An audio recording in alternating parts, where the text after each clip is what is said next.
Hi guys welcome back to my channel. இன்னைக்கு வந்து பார்த்தீங்க அப்படின்னா கார்த்திகை தீபம்க்கு வீடை ஃபுல்லாக க்ளீன் பண்ணி என்னென்னலாம் நம்ம பண்ண போகிறோம் அப்படிங்கிறத தான் இந்த வீடியோவில் பார்க்க போகிறோம். நம்மளோட சேனலை ஃபர்ஸ்ட் டைம் பார்க்குறீங்க அப்படின்னா மறக்காமல் சப்ஸ்கிரைப் பண்ணிக்கோங்க, அந்த பெல் ஐக்கானை கிளிக் பண்ணிக்கோங்க. அப்போ தான் நான் போடுற வீடியோ உங்களோட நோட்டிஃபிகேஷனுக்கு வரும். வாங்க வீடியோக்குள்ளே போகலாம். நம்ம வீட்டில் வளகாப்பு ஃபங்க்ஷன் முடிஞ்ச ஒரு 3-4 நாள்லேயே வந்து பார்த்தீங்க அப்படின்னா கார்த்திகை தீபம் ஸ்டார்ட் ஆயிருச்சு. அதனால ஃபங்க்ஷனுக்கு வந்தப்பவே வந்து வீடு கசகசன்னு ஆயிடுச்சு. ஒரே ஆளாக தான் இருந்து எல்லாமே கொஞ்சம் கொஞ்சம் ரெடி பண்ணி வச்சுருந்தேன். இப்போ வந்து பார்த்தீங்க அப்படின்னா ஃபுல்லாக இந்த டைல்ஸு அந்த ரூம் ஃபுல்லாக கழுவி விட்டுட்டு அதுக்கப்புறம் ஆரம்பிக்கலாம் அப்படின்னு சொல்லிட்டு மார்னிங் எந்திரிச்சோன்னே ஒரு ஜூஸ் குடிச்சிட்டு அதுக்கப்புறமா சாப்பிட்டு இந்த வேலையெல்லாமே ஆரம்பிச்சிட்டேன். தென் வந்து பார்த்தீங்க அப்படின்னா, வாஷிங்க்கு நெறையா பொருள் வந்து கண்ணா போட்டு வச்சிருந்தாங்க. ஏன்னா, அவங்க தனியா சமைச்சு சாப்பிட்றேங்கிற பேர்ல எல்லாத்தையும் தூக்கி தூக்கி உள்ள போட்டுர்றாங்க. அவங்க இல்லாதனால நானே வந்து எல்லாத்தையுமே வாஷ் பண்ணி எடுக்க வேண்டியதா இருந்தது. ஒர்க் விட்டு வந்திருந்தாங்க அப்படின்னா, கண்டிப்பா அவங்க எனக்கு ஹெல்ப் பண்ணியிருப்பாங்க. எனக்கே தெரியும். இருந்தாலும் சரி பரவால்ல, இன்னைக்கு டைம் இல்ல அப்படின்னு சொல்லிட்டு நானே எல்லாத்தையுமே பண்ண ஆரம்பிச்சுட்டேன். மேலே இருந்து ஃபங்க்ஷனுக்காக பாத்திரம் கம்மியா இருந்தது.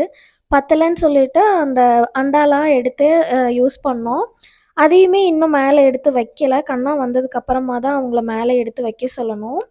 அ வாஷ் பண்ற விஷயம் எல்லாமே முடிச்சதுக்கப்புறமா வந்து பார்த்தீங்க அப்டின்னா, வீட்ட கிளீன் பண்றதுக்கு ஆரம்பிச்சாச்சு. ஆல்மோஸ்ட் நான் வந்து 2 நாளைக்கு முன்னாடியே வீட கிளீன் பண்ணி தொடச்சு வச்சிருந்தேன். இருந்தாலும் பரவால்ல அப்டின்னு சொல்லிட்டு, மறுபடியும் ஒரு டைம் கூட்டி நல்லா தொடச்சு விட்டுறலாம் அப்டின்னு சொல்லிட்டு ஃபர்ஸ்ட்லேருந்து எல்லாத்தையுமே பண்ணிட்டுருந்தேன். எப்படி பார்த்தாலும் நம்மளுக்கு 8 மந்த் வேற ஸ்டார்ட் ஆயிடுச்சு.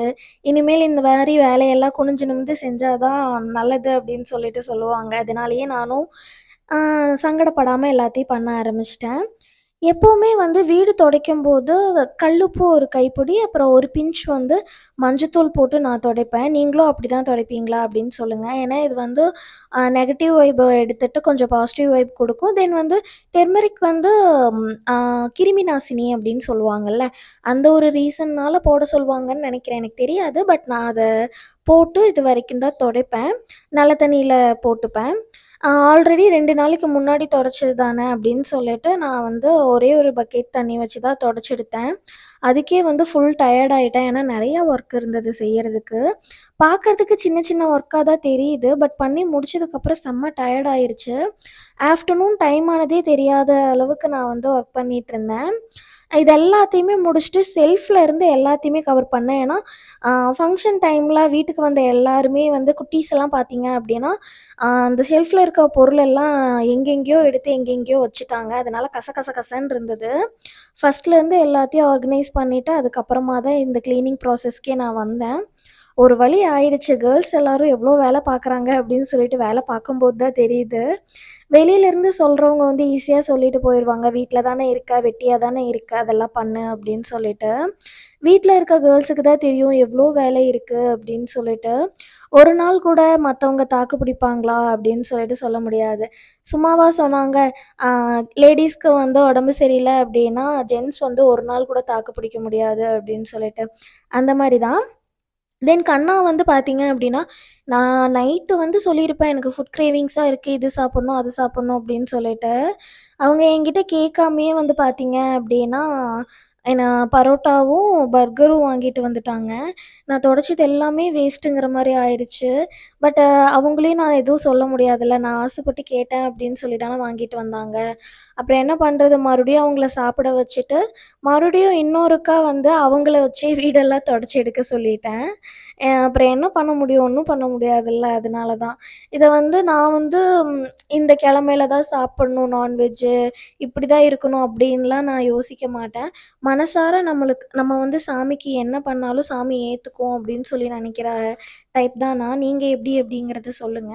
அ அதனால நான் கண்ணாவ எதுவுமே திட்டல. அப்புறம் எல்லாத்தையும் முடிச்சுட்டு நான் குளிச்சுட்டு வந்துட்டேன். குளிச்சுட்டு வந்ததுக்கு அப்புறமா, சாமி பூஜை பொருள் எல்லாத்தையுமே ஆல்ரெடி வாஷ் பண்ணி வச்சுட்டேன். விளக்கு எல்லாத்தையுமே வந்து பார்த்தீங்க அப்டின்னா, நல்லா தொடச்சு எடுத்துட்டு, அதுக்கு சந்தனம், குங்குமம் வைக்கலாம் அப்டின்னு சொல்லிட்டு வச்சுட்டேன். இதுவரைக்கும் நான் இந்த மாரி சந்தனம், குங்குமம்லாம் வச்சதில்ல. YouTubeல சம் வீடியோஸ்லாம் வரும்ல, அதெல்லாம் பார்த்து எப்படி வைக்கணும் அப்டிங்கிறது தெரிஞ்சுக்கிட்டு, இந்த டைம் தான் இந்த மாரி நான் ட்ரை பண்ணியிருக்கேன். அதே மாரி அந்த அகல் விளக்கு, மண் விளக்கு இருக்குல்ல, அதுக்குமே வந்து யூடியூப்ல வந்து சும்மா போட்டிருந்தாங்க. அந்த மாரி ட்ரை பண்ணலாம் அப்படின்னு சொல்லிட்டு தான் சந்தனம், குங்குமம் அந்த மாரி வச்சிருப்பேன். இது வச்சு முடிச்சதுக்கப்புறம் வந்து பார்த்தீங்க அப்படின்னா, எண்ணெய் போட்டு அத பத்த வச்சுட்டு, இங்கேருந்து அம்மா வீட்டுக்கு போறது தான் ஐடியா. ஏன்னா, அம்மா வீட்ல யாரும் இல்ல. அங்கேயும் நான் தான் வந்து விளக்கு பத்த வைக்கணும். ஃபர்ஸ்ட்டு நம்ம ரென்டல் ஹவுஸ்ல வந்து சாமி கும்பிட்டு முடிச்சுட்டு, அதுக்கப்புறம் அம்மா வீட்ல போய் வச்சுக்கலாம் அப்படின்னு சொல்லிட்டு. இன்னொன்னு என்னன்னு பார்த்தீங்க அப்படின்னா, ரென்டல் ஹவுஸ் அப்படிங்கிறனால, நம்மளோட வீட்டுக்குள்ள வைக்கிற அளவுக்கு மட்டும் தான் நான் வந்து விளக்கு வச்சிருந்தேன். வெளியிலலாம் வைக்கிற மாரி ஐடியா இல்ல. ஏன்னா யாராவது குழந்தைங்கலாம் இருப்பாங்க, ஏதாவது தட்டி விட்டுருவாங்க, இல்ல வேற ஏதாவது ஆயிடும். அப்படிங்கிற ஒரு ரீசன்னால நான் வீட்டுக்குள்ள மட்டும் 2 பெரிய விளக்கு வச்சுட்டு, அதுக்கப்புறமா அகல் விளக்க வந்து அங்கங்க வைக்கிற மாரி பிளான் பண்ணியிருந்தேன். அம்மா வீட்டுக்கு போயிட்டு, அங்க வேற என்ன பிளான் இருக்குன்னு போனதுக்கு அப்புறமா தான் எனக்கு தெரியும். அதனால ஃபர்ஸ்ட்டு இங்க சாமி கும்பிட்டு முடிச்சுட்டு, அதுக்கப்புறமா அங்க கிளம்பிட்டேன். இன்னைக்கு வந்து பார்த்தீங்க அப்டின்னா, நான் வந்து சாரி வேர் பண்ணியிருந்தேன். ஏன்னா, எனக்கு வந்து சரி இன்னைக்கு நம்ம புதுசா எல்லாமே ட்ரை பண்றோம் அப்டின்னு சொல்லிட்டு, சாரி கட்டலாம் அப்டின்னு சொல்லிட்டு சாரி கட்டியிருந்தேன். எனக்குமே வந்து ரொம்பவே டிஃப்ரெண்ட்டா இருந்தது. இவ்ளோ நாள் வந்து ஸ்லிம்மாவே தெரிவோமா, இப்பலாம் போக போக வந்து ரொம்ப பப்ளி மாஸ்க் மாரி தெரியிறேன். வீடியோலயா இருக்கட்டும், நேர்ல பார்க்கறதுக்கா இருக்கட்டும். பட் அது எல்லாத்தையுமே அக்செப்ட் பண்ணி தானே ஆகணும். ஏன்னா, நம்மள நம்பி ஒரு பேபி வரப்போறாங்க. அவங்க வரதுக்குள்ள நான் பப்ளி மாஸ்க் என்ன பூதம் மாரியே ஆனாலும் ஆயிருவேன்னு நெனைக்கிறேன். ஃபுட் கிரேவிங்ஸ் வேற ஜாஸ்தியா இருக்கு. இந்த ஒரு 8 மந்த் ஸ்டார்ட் ஆனதுலருந்து. அதனால நல்லாவே சாப்பிடுறேன். ஆல்மோஸ்ட் நான் இங்க எல்லா ஒர்க்கையும் முடிச்சுட்டேன். எங்கெங்க விளக்கு வச்சிருக்கேன் அப்படிங்கிறத உங்களுக்கு காட்டியிருக்கேன். இத காட்டி முடிச்சுட்டு இந்த சாரி தான் நான் வேர் பண்ணியிருந்தேன். இதோட நான் அம்மா வீட்டுக்கு கிளம்பியாச்சு. அங்க போய் என்னென்ன இருக்கு அப்படின்னு சொல்லிட்டு இந்த வீடியோல நான் உங்களுக்கு காட்டுறேன். அம்மா வீட்டுக்கு போனா, "அம்மா கம்மியா விளக்கு போட்டா போதும் பாப்பா" அப்படின்னு தான் என்கிட்ட சொல்லியிருந்தாங்க. ஆனா தண்ணீல வந்து இருக்கிற எல்லா விளக்கையுமே போட்டிருந்தாங்க. ஓகே, அப்ப எல்லா விளக்கையும் தான் பொருத்தணும் போல அப்படின்னு நினச்சிட்டு, நான் எல்லாத்தையுமே வந்து கிளீன் பண்ணி நம்ம வீட்ல வச்ச மாரியே சந்தன, குங்குமம் வச்சு ஸ்டார்ட் பண்ணிட்டேன். நான் ஒரு பிளான் வச்சிருந்தேன். பட் மழை வந்து பார்த்தீங்க அப்படின்னா, அதுக்கு ஆப்போசிட்ல ரியாக்ட் பண்ணிருச்சு. எந்த விளக்குமே வெளியில வச்சா எரியவே இல்ல. டக்குனு காத்துக்கு அமந்து அமந்து போயிட்டுருந்தது. மறுபடியும் எடுத்து எடுத்து வச்சுட்ருக்க வேண்டியதா இருந்தது. நான் ஒரே ஒரு ஆள் தான் இருந்தேன். தம்பியும் லேட்டா தான் வந்தான். கரெக்ட்டா நான் எல்லா ஒர்க்கையும் முடிச்சதுக்கப்புறமா தான் தம்பி வந்தான்.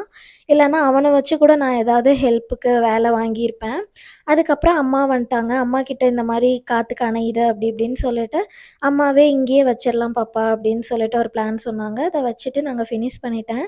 இப்படி தான் இன்னைக்கு நாள் ஃபுல்லா எனக்கு போச்சு. உங்களுக்கு எப்படி போச்சு அப்படிங்கிறத கமெண்ட் பண்ணுங்க.